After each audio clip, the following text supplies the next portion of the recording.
Bismillahirrahmanirrahim. Bismillahirrahmanirrahim. Assalamualaikum warahmatullahi wabarakatuh. Alhamdulillah wassalatu wassalamu ala Rasulillah wa ala alihi washabbihi wa man tabi'ahum amma ba'd. Tidak saya rangkum terlalu panjang karena saya kira apa yang sudah disampaikan tadi cukup jelas. Mungkin sedikit buat siapa tahu barangkali mungkin ada dari jemaah yang belum hadir tadi. Kita tadi membicarakan terkait dengan tingkatan orang yang alim yang dianggap sebagai tingkatan paling rendah. Jadi tingkatan paling rendah dari orang alim yang disebutkan oleh Imam Ghazali adalah yang bisa membedakan mana kenikmatan dunia dan akhirat, bisa membedakan antara hinanya dunia dengan tingginya akhirat. Maka kata beliau, jika ada orang yang tidak bisa membedakan antara dua hal ini, maka orang tersebut punya masalah secara akal pikirannya. Maka orang yang punya masalah dalam kondisi akal pikirannya tidak berjalan sebagaimana mestinya, kata beliau, bagaimana mungkin kemudian bisa dipanggil sebagai seorang ulama? Itu kata beliau. Jadi bagi kita, saya sudah panjang lebar tadi menjelaskan tentang pelajaran apa yang bisa kita dapatkan dari poin-poin yang disebutkan oleh Imam Ghazali sebagai refleksi dan juga evaluasi kita dalam kehidupan sehari-hari. Baik, jika ada yang ingin ditanyakan, saya persilahkan. Jika barangkali ada yang itu saja dari saya, silakan. Jika ada yang ingin ditanyakan, saya mau tanya Pak Ustaz. silakan Pak. Assalamualaikum warahmatullahi wabarakatuh. Waalaikumsalam warahmatullahi wabarakatuh. Ada dua hal waktu pertemuan yang lalu dengan yang sekarang saya pikir masih berhubungan, masih terkait. Artinya ada ulama yang disebut ulama akhirat dan ulama dunia. Ada beberapa ulama yang tentunya kita di era zaman digital ini, bila seorang ulama mengadakan ceramah dan lainnya, dan itu ada penghasilan, katakanlah dari YouTube gitu. Dari YouTube. oke, Dari YouTube. Tentunya ini ada beberapa ulama-ulama yang memang ulama terkenal. Tapi dari hasil daripada pemasukan ini dikembalikanlah kepada katakanlah pada orang yang membutuhkan. Contohnya misalnya ada yang dia bisa hafal Al-Quran 30 juz, akan diberangkatkan umroh dan haji dan lain sebagainya. Ada yang misalnya ada yang 5 juz, 10 juz, mereka berikan ini. Nah, ini dari dana-dana ini yang dimasukkan dari pemasukan dari YouTube ini, tentunya ini kan hasil dari masyarakat. Pertanyaannya adalah apakah uang ini yang dihasilkan dari YouTube untuk membiayai ini merupakan satu amal ibadah atau apa ini Pak Ustaz? Iya, baik. Terima kasih. Bismillahirrahmanirrahim. Ada beberapa penceramah, dai, ustaz, kiai yang kemudian punya channel di YouTube lalu punya penghasilan. Betul. Punya penghasilan dan itu sudah ma'ruf sekarang. Nah, yang ditanyakan beliau, apakah penghasilan dari YouTube tersebut itu bisa dikategorikan ibadah jika dilakukan atau digunakan untuk hal-hal yang positif, seperti memberangkatkan orang umroh, naik haji dan seterusnya. Pertama harus kita garis bawahi dulu Pak. Dalam term agama itu nggak ada term YouTube, karena term YouTube itu kan sebuah aplikasi modern. Term agama itu adalah apakah penghasilannya itu halal ataupun haram. Itu term agamanya. Jadi kita harus bahas dari situ, bukan dari YouTube atau tidaknya. Karena nanti baru kita bisa melihat apakah penghasilan itu halal, apakah penghasilan itu haram. Kalau penghasilan haram meskipun dikerjakan untuk yang baik, mesti itu jahat. Tidak benar. Mana contohnya? saya jual minuman mabuk, lalu saya berangkatkan emak saya naik haji misalkan.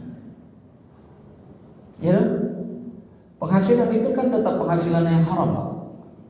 Saya nipu orang, saya nyuri dari orang kaya, saya ngasih ke orang miskin, itu bahasanya sebelumnya kan. Tapi bagaimana jika yang halal? Sudah sepakat kita bahwa itu tidak jadi masalah. Mungkin yang agak sedikit ragu-ragu di kita terlihat seperti abu-abu, kan YouTube ini punya Amerika, Yahudi punya. Apakah menghasilkan dari YouTube itu menjadi sesuatu yang halal? Rasulullah SAW itu pernah berdagang dengan orang Yahudi. Ali bin Abi Thalib itu menjual baju zirah besinya kepada Yahudi. Ada orang Yahudi itu, bukan cuma non Muslim, itu Yahudi itu, di kota Madinah. Artinya berdagang dengan non Muslim boleh atau tidak dalam term fikih Islam? Boleh. Sekarang saya berdakwah di YouTube.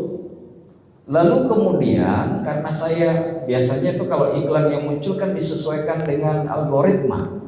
Kalau algoritma kita ya, kalau yang nontonnya baik-baik, yang kita itu biasanya algoritma yang muncul-muncul ya begitu. Tapi kalau nontonnya yang tidak-tidak, biasanya muncul juga algoritmanya yang tidak-tidak. Jadi tergantung karena dia itu memang sudah punya alurnya. Nah kalau kita ceramah, kalau kita menghasilkan dari iklan yang notabene-nya kayak orang jualan mobil segala macam, lalu dapat penghasilan kita, lalu kita berangkatkan orang naik umroh, itu termasuk disebut dalam bagian sebagai keuntungan yang halal. Keuntungan yang halal ketika kita gunakan kepada yang baik mesti dapat pahala, Pak. Nah, jadi seperti itu. Jadi bukan dari mana. Misalkan nanti saya kerja di kapal Korea, kapal penangkapan ikan, tapi punya Korea. Halal nggak rezeki saya? Itu berangkatnya sampai 6 bulan, Pak. Itu di laut itu 8 bulan. Halal nggak rezeki saya? Ya halal. Walaupun kerjanya sama non Muslim, halal. Tapi kalau kerjanya jual air mabuk, walaupun kerjanya sama orang Islam, ya nggak halal.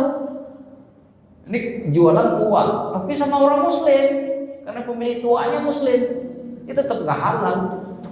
Kira-kira bisa dipahami ya dari sisi ini. Jadi kita harus melihat dari term halal haramnya dulu untuk menetapkan apakah itu baik ataupun tidak. Sesuatu yang halal jika dikerjakan kepada yang baik mesti menghadirkan nilai ibadah. Sebaliknya sesuatu yang haram jika kemudian dilakukan kebaikan dalamnya tidak dihitung oleh Allah Subhanahu wa taala. Allahu a'lam bishawab. Semoga bisa menjawab.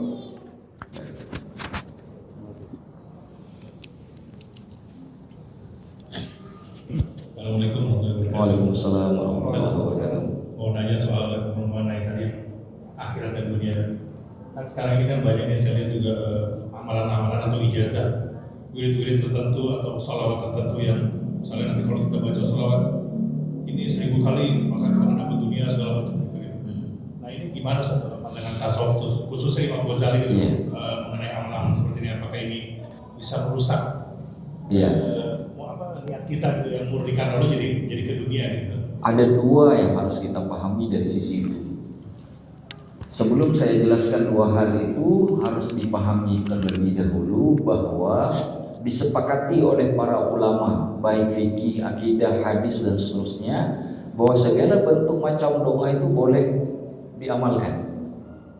Tapi yang paling utama itu berurutan Al-Quran, doa yang ada dalam Al-Quran. Yang kedua yang ada di dalam hadis Nabi SAW. Jadi misalkan saya punya guru nih, guru saya ngasih saya doa tentang orang tua, doain orang tua tapi dengan lafaz yang beliau buat. Bolehkah saya amalkan? Boleh. Tapi jika saya menggunakan redaksi yang ada di dalam Al-Quran, itu lebih baik daripada redaksi guru saya.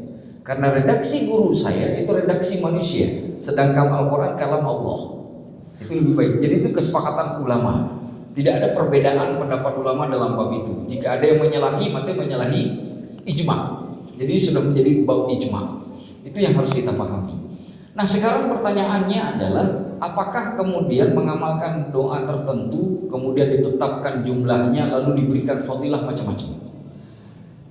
Ada dua hal yang ingin saya jelaskan. Satu adalah penjelasan dari sisi orang awam. Kedua, penjelasan dari sisi orang alim. persoalan ini menjadi sering jadi masalah ketika dibawa ke ranah awam, karena orang awam itu tidak punya cukup ilmu. Saya sering mengatakan, jangan ikut tarikat, karena biasanya itu yang bab-bab itu bab-bab tasawuf, itu bab ahli sufi, bab tarikat. Saya sering bilang, orang kalau nggak ngerti dulu ilmu fikih dasarnya, ilmu akidah dasar, masuk tarikat jangan. Kenapa? Keluar dari tarikat kayak orang mabuk nanti. Pulang dari tempat tarikat itu kayak orang mabuk. Dan saya pernah ketemu, Pak, ada orang pergi ke tarikat 2 kali, Pak. Pulang ke tarikat tuh merasa dirinya alim betul deh. Baca Quran aja nggak bisa padahal. Gara-gara ikut tarikat dia merasa paling alim tuh. Saya geleng-geleng kepala itu. Itu bahaya. Ada juga yang ikut tarikat karena nggak kuat, kayak orang stres, Pak. Kayak orang stres. Dan itu datang ke saya, aduh, gara-gara nggak kuat. Jadi saya bilangin, kalau orang belum kuat akidahnya, nggak usah masuk tarikat dulu lah. Jangan cepat-cepat. Belajar tasawuf ini kan ada tingkatannya. Nah, ini belajar kayak begini dulu nih. Ini dahsyat ini, ya kan? Ini bisa dipakai ke orang alim, bisa dipakai ke orang awam. Asal kita pintar-pintar saja untuk menyeleksi. Bagi yang orang alim penjelasannya nggak usah dicampur ke orang awam, nanti bingung dia. Kan begitu deh. Nah, itu satu. Bagaimana dengan orang awam, orang alim? Orang alim dia punya, kalau dalam bahasa Imam Ghazali itu ada ilmu mukasyafahnya. Nah, ilmu mukasyafah itu tidak bisa kita jelaskan dengan logika, karena itu seperti koneksi batin antara seseorang dengan Allah secara langsung. Orang sering menyebut kalau pada Nabi itu disebut dengan mukjizat, pada orang alim disebut dengan ilham. Hal-hal seperti itu. Bagaimana cara sekarang saya ilham itu kita logikakan bagaimana? Nggak bisa kita logikakan karena itu memang koneksi batin antara Allah yang dititipkan langsung di dalam hatinya. Nah, itu mukasyafahnya orang alim.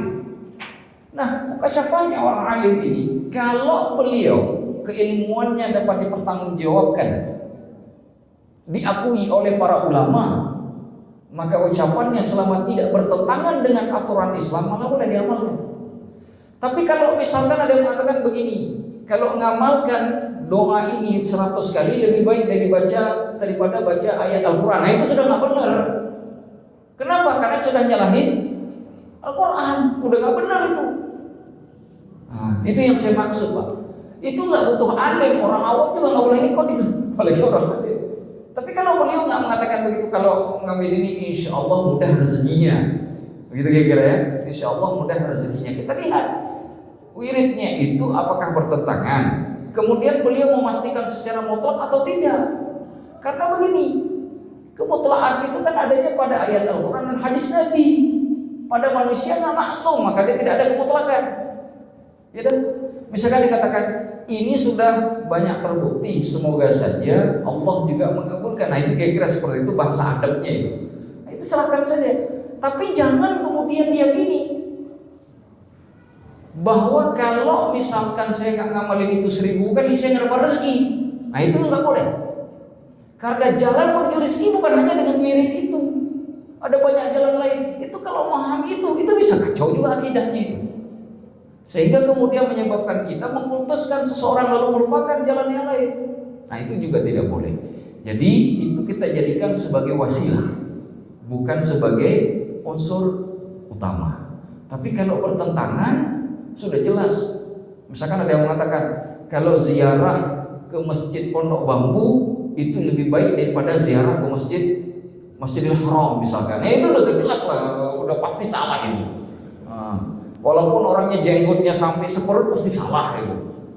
Masa berangkat ke ziarah ke Masjid Pondok Bambu lebih bagus daripada ziarah ke Masjidil Haram, itu udah pasti salah itu. Nah, itu yang saya maksud, Pak. Jadi kita harus. Nah, sekarang bagaimana untuk ini? Tentu kita harus menilai pada konten. Jadi kalau ada doanya kita lihat doanya. Jangan-jangan kan doanya diambil dari hadis, banyak dari hadis. Jadi kita tidak bisa menilai secara khusus kalau kita belum melihat konten. Tapi secara umum itu teorinya. Wallahu a'lam bishawab. Saya kira begitu, Pak. Baik, alhamdulillah. Silakan. Oh iya, tolong diberikan ke beliau. Bismillahirrahmanirrahim. ngeri-ngeri sedap nih. Insyaallah ya. Yang minimal ibadah seperti itu ya, bahwa dunia itu masalah sampai dibilang apa tadi ya Pak, orang akalnya rusak ya, masih akli, masih ini kan untuk ulama kan. Nah kalau untuk orang awam kayak kita ini gimana nih? Nah kita orang awam tapi ibadahnya juga bagus kan kita. Apa berkena-kena juga. Kita dekat Allah tapi dengan dia juga ngejar-ngejar setengah mati. Itu aja Ustaz. Terima kasih banyak. Assalamualaikum warahmatullahi wabarakatuh. Bagaimana dengan ukuran orang awam? Tentu cara membedakan orang alim dengan orang awam itu pasti berbeda. Maka ukurannya juga pasti berbeda. Kalau tadi kan yang kita baca itu kan ukurannya orang alim, dan itu pada tingkatan paling bawah bagi orang alim yang mereka harus miliki. Bagi orang awam, selama dia mencari dunia tapi bukan dengan tujuan ingin menikmati dunia itu disebabkan karena dunia itu lebih indah, dan dia tetap yakin bahwa akhirat itu lebih indah dan mengejar dunia itu untuk menjadi perantara ke akhirat, sudah benar. Contoh misalkan, saya mau kerja nih, mau banyak uang, supaya kenapa? Saya mau bantu tuh masjid kampung saya tuh menjadi. Ini kalau orang masjid kampung, bagaimana orang mau ke surganya Allah misalnya berjamaah nih? Ini orang awam nih kan, itu bahasa orang awam kira-kira. Itu sudah baik Pak. Kenapa? Karena ukuran orang awam itu tidak bisa kita timbang dengan ukuran orang alim. Karena kalau ditimbang ukurannya dengan ukuran orang alim, maka tentu timbangannya akan memberatkan. Sama seperti kita suruh sholat 4 rakaat untuk sholat duhur, sama sholat 4 rakaat untuk orang yang musafir kita wajibkan, kan berat. Makanya kan ada rukhsah dalam Islam. Ya, ketika ada bab tertentu diberi jadi potong 2. Kalau lagi sudah tua nggak perlu puasa. Kalau udah nggak sanggup nih nggak usah puasa, ganti saja mau fidyah. Ustaz saya juga nggak ada duit nih buat ngeluarin fidyah, ya udah dapat zakat dah.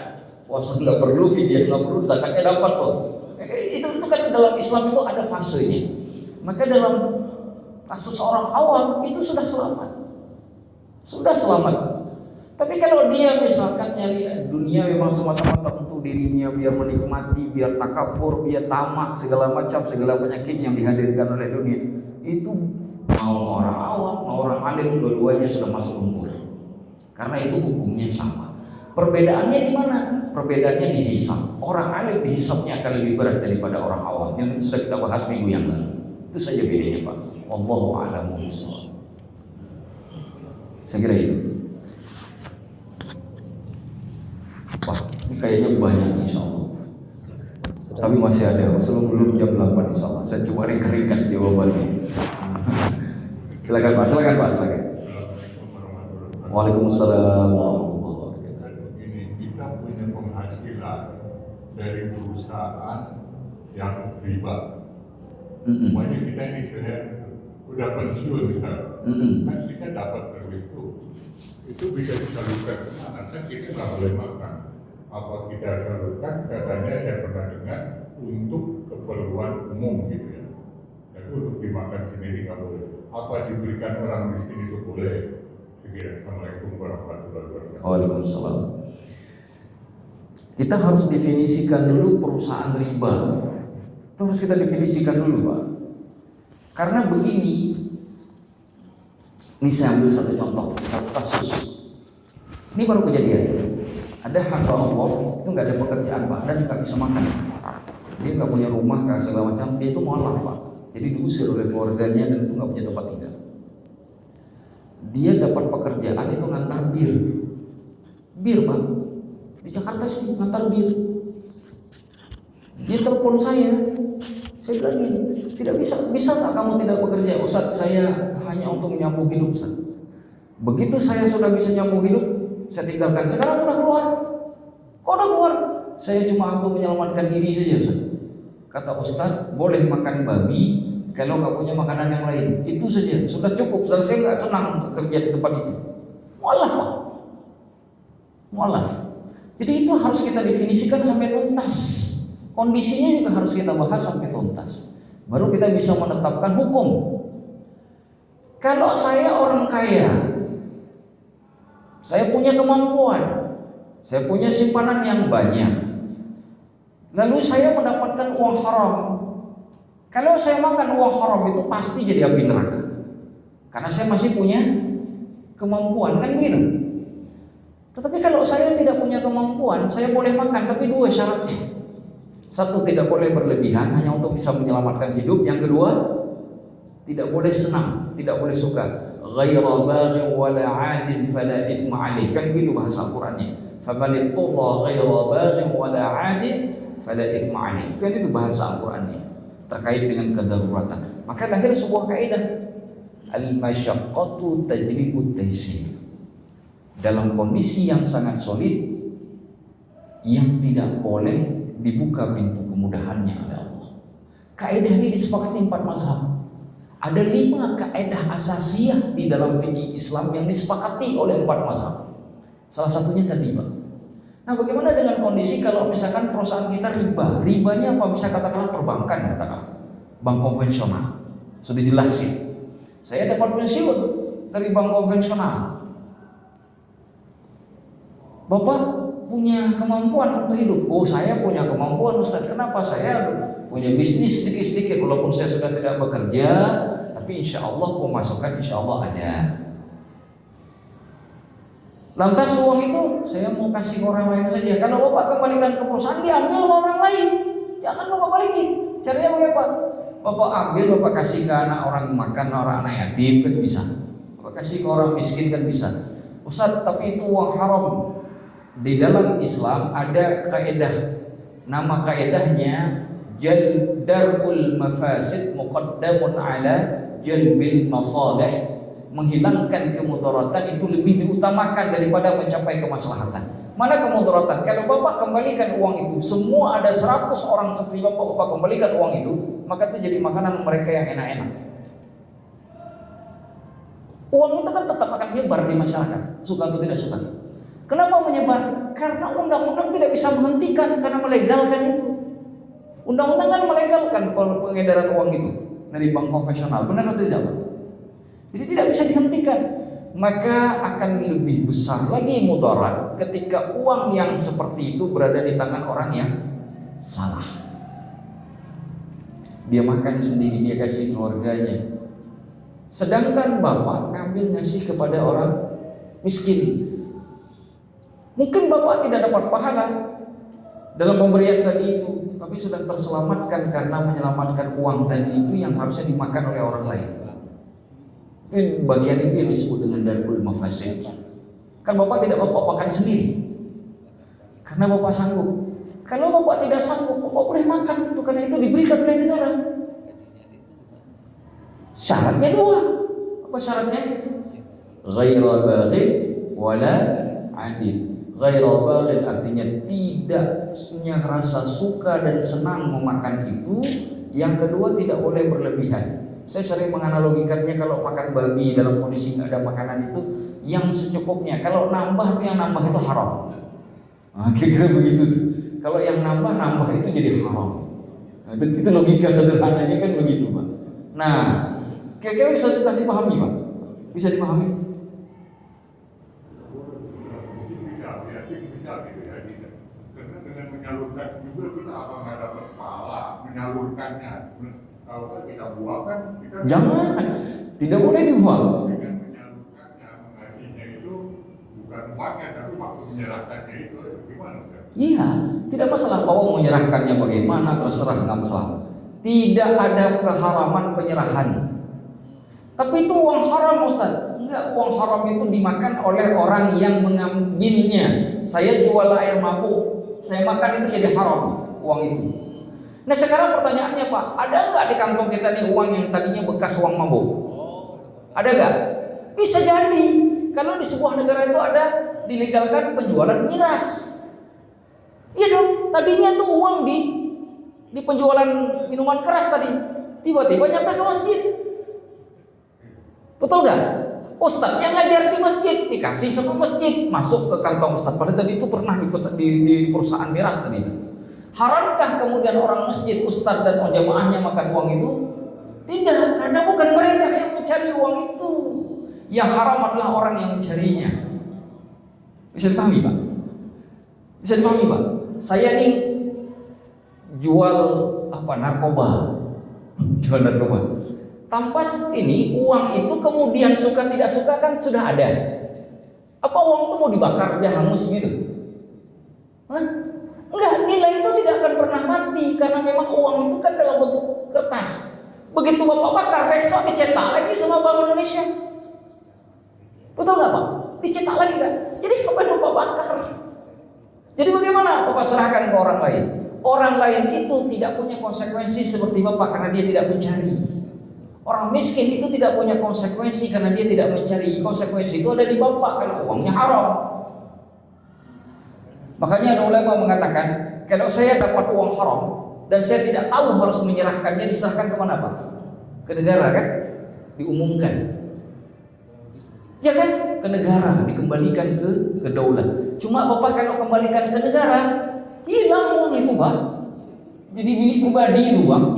Kalau uang itu baliknya masuk ke dalam kas negara, saya bilang Pak kembalikan saja ke negara. APBD kita perlu dibantu saat ini. Kita lagi banyak utang. You know? Tapi karena kalau Bapak balikin uang itu nggak nyampe Pak, nyangkut di jalan wallahu alam, nyangkut di mana itu. Makanya saya bilangin terima saja. Kalau Bapak tidak makan, kasih ke anak yatim yang miskin tadi itu, yang ngaji ke Masjid Al-Hidayah nggak punya biaya, ya kan? Yang anak-anak pergi ke pesantren yang hafal Quran atau janda-janda miskin, mereka pun nggak punya konsekuensi keharaman itu. Konsekuensi itu ada di Bapak. Tapi kalau Bapak tidak mampu, Bapak pun dibolehkan dari agama. Kira-kira bisa dipahami, Pak? Jangan Bapak pula takut nanti. Bapak, saya nggak kembalikan. Kalau Bapak kembalikan, hilang uang itu. Hilangnya bukan untuk negara, Pak. Kalau hilang ke negara nggak masalah, saya suruh Bapak kembalikan. Tapi nyangkut di pribadi. Sama seperti uang Bapak ketemu di depan nih. Itu Bapak keluar nih dari masjid, keluar duit nih 100 juta. Mau Bapak kemain uang itu, bawa kantor polisi, insya Allah jadi milik orang tersebut. Jadi kalau Bapak tanya ke saya telepon, sana nih saya ada duit 100 juta saya temukan, kemana? Bawa ke masjid Pak. Panggil RT, panggil RW, panggil orang masjid, musyawarah nih uang mau dikemanain. Jangan Bapak kembalikan ke sana jadi milik pribadi. Jadi bukan saya tidak membolehkan, tapi orang-orang yang ada di sana ada yang tidak amanah. Kalau semua orang kita amanah, sekarang problem negara kita itu bukan korupsi. Kalau orang-orang di kita negeri kita ini amanah, problem terbesar negeri kita salah satunya kan korupsi. Makanya saya nggak akan bilang Bapak boleh, saya bolehkan untuk kembalikan. Begitu juga dan sudah jelaskan kan. Uang temuan pun jangan kasih kantor polisi. Bukan semua polisi jahat, polisi itu banyak yang baik. Cuma kalau uang itu diterima sama yang tidak baik itu jadi milik dia itu. Kalau balik ke kas negara sih nggak apa-apa. Ke kas negara kagak masuk, orang yatim kagak masuk. Yang makan itu yang sudah punya Avanza 1, Innova 1, dia boleh yang makan. Itu yang kita tidak mau. Nah, jadi begini Pak, hukum itu kata Syekh Ali Jum'ah tidak bisa difatwakan kalau tidak ada pengetahuan tentang maqasid syariah. Maqasid syariah itu juga berdasarkan dengan fakta, kejadian, kondisi. Kondisi di negara kita bisa berbeda dengan kondisi negara lain karena kondisinya berbeda. Maka bisa melahirkan fatwa yang berbeda. Di Mesir contohnya, itu keluar fatwa bunga bank halal. Kenapa Pak? Kenapa? Karena bunga bank di Mesir itu bukan dari pinjaman, dari investasi. Karena yang haram itu dari pinjaman. Kenapa di Indonesia bunga bank masih haram? Karena masih ada sistem pinjaman. Kalau semuanya sudah sistem investasi, maka tidak ada lagi keharaman. Karena bank bisa mendapatkan keuntungan dari investasi, bukan dari peminjaman. Yang diharamkan itu kan qirad, pinjaman. Nah, itu. Jadi ketika kita, ini kok ada yang bilang bunga bank haram, oh halal, ini orang enggak. Kita baca dulu apa yang dimaksud dengan bunga bank di situ. Bunga bank itu keuntungan yang didapatkan oleh bank yang dibagi kepada nasabah, kan itu namanya. Ya kan? Nah sekarang pertanyaannya, itu halal atau haram? Tergantung dapatnya dari mana. Kan begitu kata fikih. Kalau dapatnya dari haram ya haram, kalau dapatnya dari halal ya halal, seperti pertanyaan Bapak tadi. Jadi kita harus melihat kondisinya. Jadi insya Allah apa yang sudah Bapak lakukan, insya Allah barakah, insya Allah. Saya kira begitu. Terima kasih. Sudah jam 10, udah jam 8 lewat 10. Cukup ya? Cukup Pak? Ya, nanti kalau ada kita sambung. Gini, kalaupun ada Bapak simpanlah minggu depan lagi. Jangan nanti dihabiskan malam ini, minggu depan tak ada lagi pertanyaan nanti. Baik, saya kira sampai di sini cukup. Mari Bapak semuanya kita pasang hati, kita niatkan kepada Allah semoga majelis kita barokah, semoga Allah turunkan kebaikan kepada kita.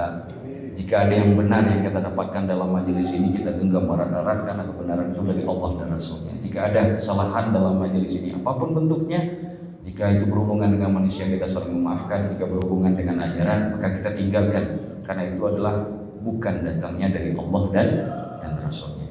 Saya sebagai yang mengajarkan mengucapkan terima kasih kepada yang sudah mengikuti pengajian ini dan memohon ampun kepada Allah terhadap segala kesalahan. Semoga apa yang sudah kita pelajari di sini bagi saya dan juga bagi kita semua dicatat oleh Allah sebagai amal kebaikan.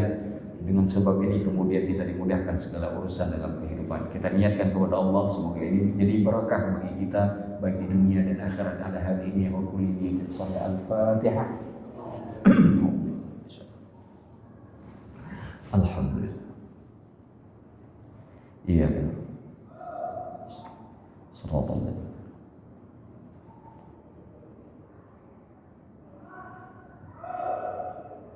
Apa yang diberikan oleh Allah kita akhiri dengan doa kafaratul majelis. Subhanakallahumma wa bihamdik, asyhadu an la ilaha illa anta, astaghfiruka wa atubu ilaik. Saya akhiri sampai di sini. Hadanallahu wa iyyakum ajma'in. Wa bi hadza wa sallallahu alaihi. Assalamualaikum warahmatullahi wabarakatuh. فبأي آلاء ربكما تكذبان